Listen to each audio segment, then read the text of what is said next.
আফগানিস্তান সরকারের সঙ্গে চলমান উত্তেজনার মধ্যেই তালেবান প্রশাসনের সামনে স্পষ্ট বার্তা দিয়েছে পাকিস্তান সেনাবাহিনী।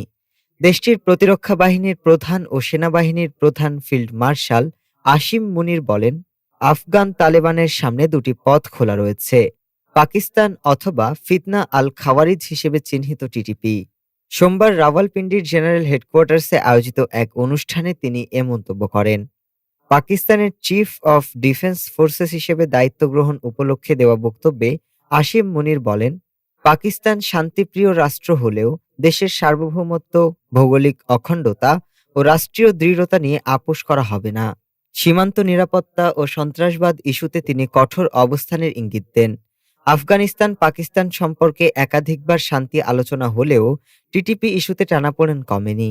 পাকিস্তান অভিযোগ করে আসছে, আফগান ভূখণ্ড থেকে টিটিপি পাকিস্তানে হামলা চালাচ্ছে। অনুষ্ঠানে ভারতকেও সতর্ক করেন আসিম মুনির। তিনি বলেন, ভবিষ্যতে পাকিস্তানের বিরুদ্ধে কোনো ধরনের আগ্রাসনের চেষ্টা করা হলে তার জবাব হবে আরও দ্রুত ও আরও তীব্র। ডেস্ক রিপোর্ট, আজ বার্তা।